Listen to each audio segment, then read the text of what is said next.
minute, I'm killing your conscience. I killed it with context. Why you want construction, I kill him with content. All you give me is nonsense, but you know it's no contest. I send out a contract to leave a nigga with his arm stretched. Ain't no reason even signing them. Fuck around to be no sign of him. Blowing up like Osama bin. Presidential like Obama is. He must have been snorting or something. Get a bullet to your sinuses. Bitch, you need to know what time it is. Eat the drama like Piranha did. And you know it's my prerogative. You wonder me, I stay on top of shit. Hey, what's happening? Welcome back to the channel, Itdontexistpodcast. And today we're going to be covering the recent events that just happened with Tory Lanez. And what we're going to do is we're going to start back 5 years ago and we're going to work our way back to today. So if you haven't heard, recently Tory Lanez was in prison. So we're going to cover the things that basically led up to him getting. So we're just going to hop into this video real quick. Y'all check it out. Security. There was an argument and you get out of the car, right? At that point, the argument wasn't even with me. Like, the argument was with the two people in the back seat. So I asked the driver to pull the car over, like, I'm done with this. And I should have stayed out of the car. Like, I should have not got back in the car. Mm-hmm. And they was like, Megan, just get back in the car. We almost there. Like, just get back in. Mm-hmm. So I get back in the car. It's like it's getting worse. The arguing in the car. The arguing in the car is getting worse, and I don't want to be in this car no more. Like, because I see it's getting crazy. Mm-hmm. So I get out the car, and it's like everything happens so fast. And all I hear is this man screaming. He said, dance. I'm not playing with you. I will blow that little black, knob, crusty, dead motherfucker off your. Like, he shot a couple of times. Mm-hmm. And I so was so is he scared. In the car, shooting from the car, Megan? He is standing up over the window, shooting. He is standing up over the window, shooting. Notice what she just said. He's standing up over the window, shooting. So she's basically saying that he was in the car, shooting outside the car, right? Let's continue the video. Megan Thee Stallion actually testified at the trial that he, after they were departing a party at Kylie Jenner's house, they were walking towards an SUV that they should have been riding back together in when he apparently shot at her feet and told her to dance in the driveway. They were walking towards an SUV that they should have been riding back together in when he apparently shot at her feet. Were you afraid for your life at that time? I was really scared because I had never been shot at before. Mm-hmm.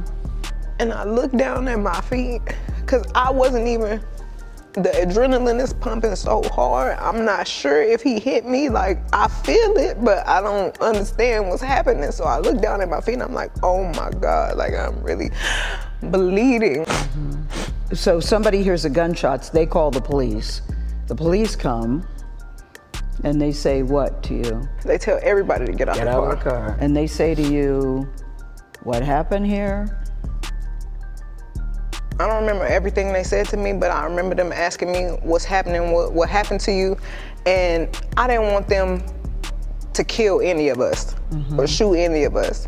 So I just said I stepped on glass because I didn't. Why did you say that? Why didn't you say he shot me? I didn't. For some reason, I was just trying to protect all of us. I know exactly why she didn't say that, because she's lying. She's clearly lying. You can look at her facial expressions, the fake crying that she's doing, not shedding one tear. It's just a whole lot of sniffing, man. You know, she playing that victim card right now. She playing it hard too. And I remember when this happened too, because most ladies was like, you know, protect Meg, believe all women, that type of stuff. I don't condone, nobody should condone a man acting violent towards a woman, doing anything violent towards a woman, right? You're supposed to love these women. So, but at the same time, when something is right, something is right. When something is wrong, it's wrong. You can't blend them two together. And that's what she's doing. She's capping. She 100% cap. But yeah. Because I didn't want them to kill us. Like, even though this person just did this to me, my first reaction still was to try to save us. Like, I didn't want to see anybody die. So I just said, I stepped on glass. So when I see people trying to use that against me, like trying to act like I'm lying. Oh, she stepped on glass, she never got shot. I'm the one who said I stepped on glass. I was lying to protect all of us. You wish you would have just told the truth. I wish I would have told the truth, but. And there are still many people, as we sit here today, Megan, that don't even believe you were shot. What was the nature of your relationship with Tory Lanez? Because he has led people to believe that it was a sexual relationship, that it was, that you two were dating. What was the nature of We were not dating. We were really close. We were friends. We hung out like every day.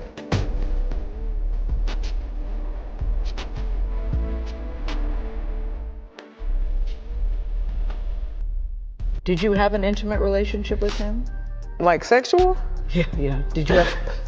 Megan, did you have a sexual relationship with Tory Lanez? Yes, that's my question. I didn't have a sexual relationship with Tory. So why do you think he's putting out the story that the two of you had a relationship and that you're making the whole thing up?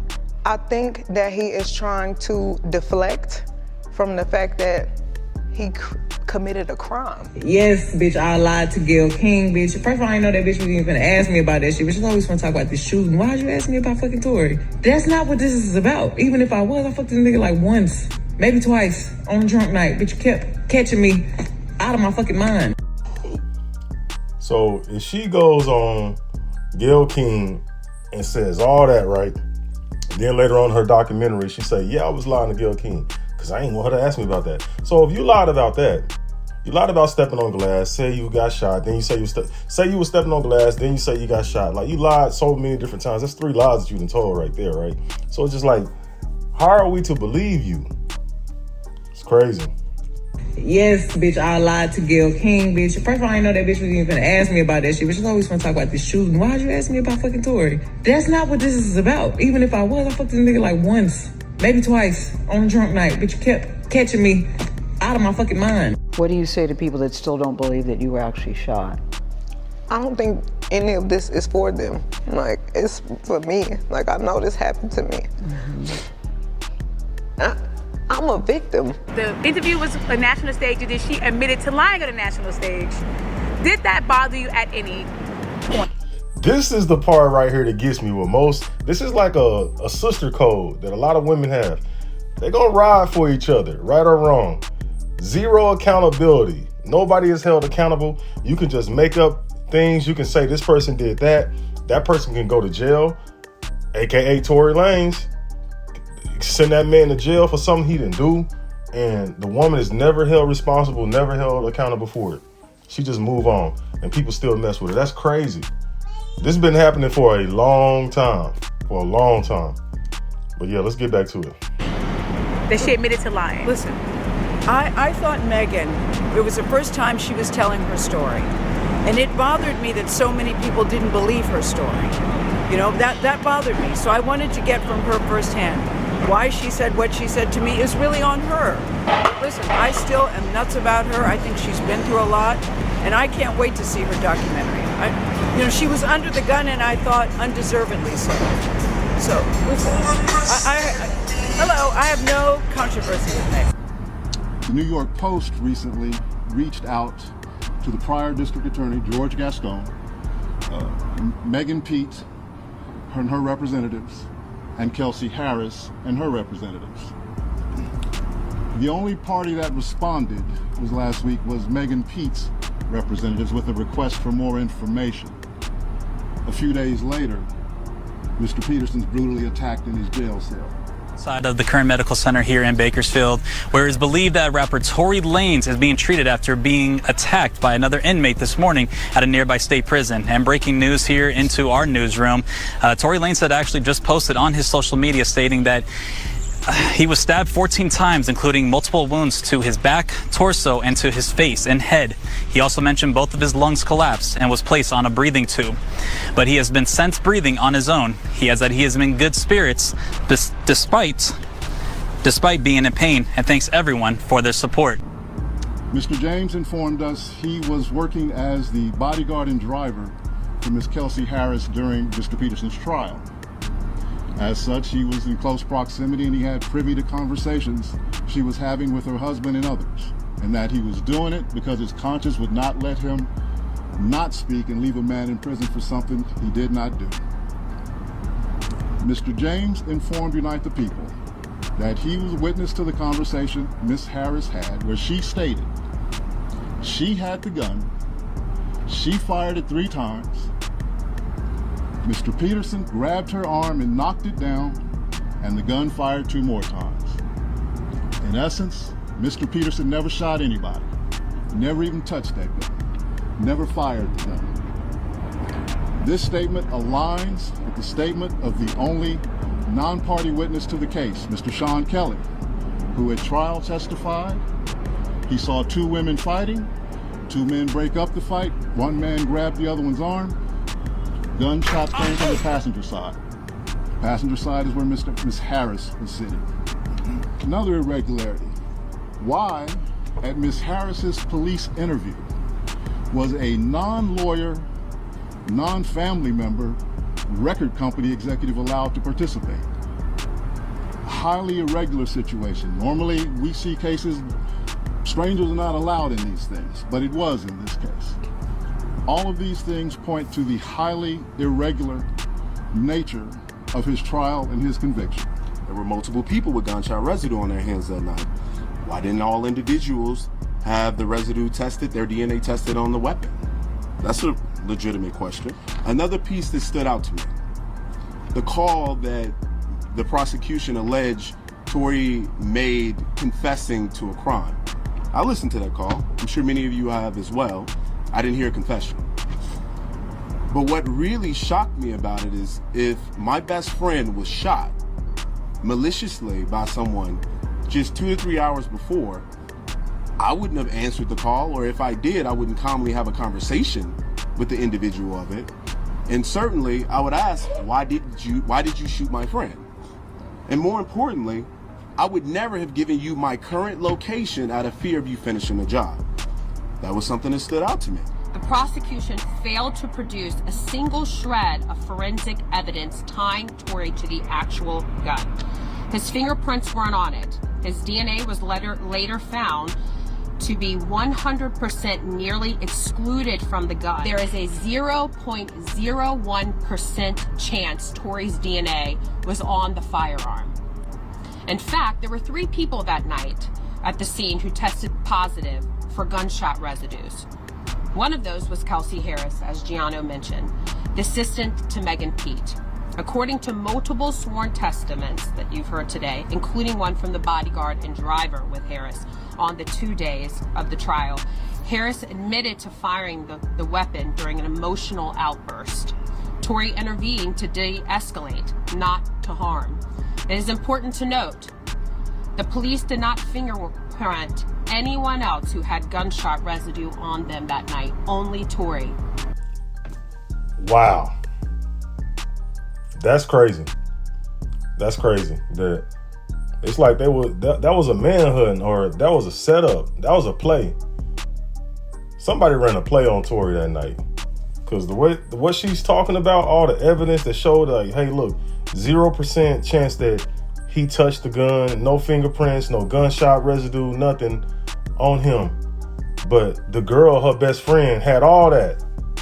And then there's witnesses saying that the girl shot Megan. So how is it that this man is in prison right now serving 10 years? That's a play. I know a play when I hear one. That's crazy. Why? Even more troubling, bullet fragments disappeared, the gun serial number was sealed, a move that blocked the defense from investigating ownership. Police failed to follow standard procedures. Why? Didn't mark shell casings on the road, and didn't test others involved that night with DNA. This wasn't justice. It was a rush to judgment. Let's be clear. If a high-profile black man with no prior violence convictions can be railroaded this easily, what hope is it for the everyday American who lacks his resources? Facts. Facts. Whoever this prosecutor is, whoever this DA was in this case, they need to go back and pull the records for everybody that they've never sent to prison. Because Tory Lanez got money, and as we know in the justice system, money gonna buy you freedom, right? But they didn't care nothing about that. They was like, get him up out of here. So think about all them brothers that's locked up right now. You think everybody did that? There's hella innocent people locked up right now. So it's crazy, yo. The timing of these events raised disturbing questions to me, and I think they all should to you as well. After over 2 years in prison without incident, Tory was stabbed 14 times just days after a major national news outlet reached out to Megan Pete's team, Kelsey Harris, and former DA George Gascon about a story on new evidence in this case. Yo, so that right there let you know. That should let you know everything. That should tell you literally everything. Ain't no coincidence in this world. There's no such thing as a coincidence. This is a play. Somebody ran a play on Tory Lanez. As soon as they found out, or they was like, you know what? It's a possibility this man gonna get off on this or whatever, right? So go ahead and get him up out of there. Take him up out of there. And they got a crash out to do it too. The man who did it, he's a crash out. I guarantee you he's been on the SNY yard. I guarantee you that man is out of there mentally. You know, dude unallowed a 13-year-old that he was, you know what I'm saying, that he was in a relationship with as a grown man. So he was a PDF. You don't have to believe in conspiracies to see the pattern. When evidence was about to come to light, Tory was nearly killed. The prison system can no longer guarantee his safety, and that alone should be grounds for immediate action. Daystar Peterson deserves to go home today. And we, the people, have a duty to bring him home. Yo, not gonna lie to you, that was well said. Those lawyers and attorneys and people that he has working with him, like Brother Caldwell, man, it's needed, and it's a sad thing that it's even needed. You know, justice is supposed to be blind, and it's supposed to spread to everybody. Everybody's supposed to get the same equal system. That's why it's on a scale, and that's why the lady's blind on there. But as we see and as we know in today's world, especially being, you know, saying a brown skin, it ain't no justice. It ain't, you know, it is what it is. And so I hate to see stuff like this. I hate to see our young brothers get railroaded by the system. You know, it's just a sad thing. But it's really nothing else I can say about this, man. Like, we all see it. We all got common sense. Use it. You know, you can see the play that they're running. That's what they're doing. You know, quarterback sneak. But yeah, man, I appreciate you for watching the video. I appreciate you for sticking around this long. You know, I'm going to continue, like I said, I'm going to continue to hit you with some of this good product, you know, some of this A1 Yola. And if you're interested in supporting your boy, all you got to do is hit that membership button down there, click on there, become one of the day ones, become an affiliate or a member. It doesn't matter. You know, show some love, man. This ain't free. You know what I mean? Hey, but I appreciate y'all for sticking with me, man. Be easy. Stay about the way. You already know what it is. Neighborhood. Ich mach's nur jetzt heim mit Onkel. Der Gabel vom so und ja. Den Abru fella mach dit. Say the master one did in this. Since I saw you still up with it. Must an old tip to me. Say the my book I was net. Never my son what got man will. When I saw it, I break up. When I see it, is he running? Step strong, little work in the village. Cash not got on the side. It's not what's one dish. Let's not say you make good. It's not the will of kind of shaking up without. It's not the wood. Snitch not when you look my name.